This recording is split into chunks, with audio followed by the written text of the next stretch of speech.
Welcome back. On the occasion of Mother's Day weekend, we present a story reminding us that being a parent is often not easy. It is hard work, yet rewarding work, to see your child blossom, for them to reciprocate your love, for you to take pride in all they accomplish.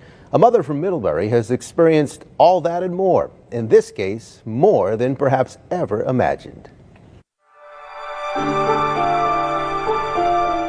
Anne Moore's eyes were red, raw, and all but cried out in mid-February 1997.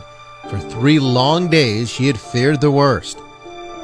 When she was born, she was given last rites and wasn't expected to live.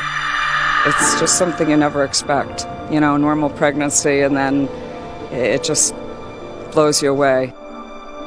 Meg Moore made it home from the hospital, but born with cerebral palsy, uncertainty remained. And at the time, my husband was going through chemo, so he was dying of cancer, so it was kind of a double whammy. Meg and her 2 big brothers, Brian and Sean, would lose their father, Terry, in January of 1999. Meg not yet 2 years old. What would Anne do now? What would life be like for little Meg? One inspiring week after another, a daughter would provide her mother with the answers.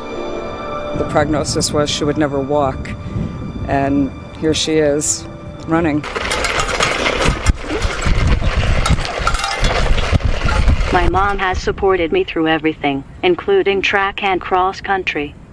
Without her support, I would never be where I am today. It's really awkward. Yeah, I would think. Family and close friends communicate with Meg clearly. She speaks to the rest of the world through a voice box. Her words as articulate as any high school sophomore you'll meet. Practice is fun because we can see each other gradually improve and work towards a goal. Of course, we like to have fun and crack the occasional joke. The meets are really exciting, and it takes team spirit and teamwork to succeed, and Pomperaug definitely has that. Her whole team gets around her like it's all one big family, as it seems. It's good. It's heartwarming. Double. That's double high five. Soccer was the sport Meg started with, but running is the sport she has hit her stride with. Following in her brother's footsteps, she's run both cross-country and winter and spring track. A mainstream student at Pomperaug High School, Meg has become a mainstay with her Panther teammates. They provide balance and support. She reminds us that life calls for balance and perspective. A lot of what I see throughout her life is the mind over matter, the power of the mind over the body. Like, she pushes herself, and she just wants to try everything. And she has this tremendous faith and trust that people are going to help her to achieve her goals, and she's got the drive to do it.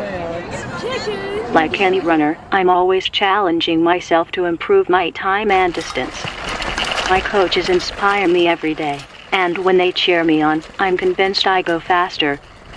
When I'm holding the side of her walker and we're coming through and I hear that cowbell going, it just gives you the chills.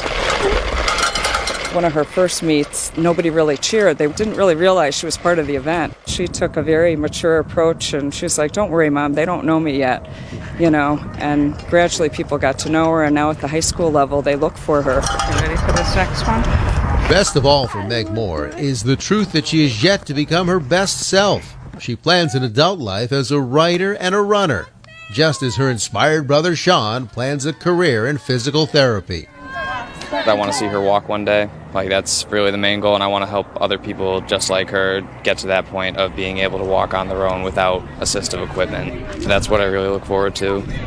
I'm not exactly sure what God's plan for my future is yet, but I would like to continue to run track and cross country throughout high school and college, and beyond, do some more 5Ks. And what athlete doesn't hope to get into the Olympics? An honor roll student at Pomperaug, Meg has drafted a book about the early years of her life. Well, back in middle school, she wrote a play that was performed in front of an audience.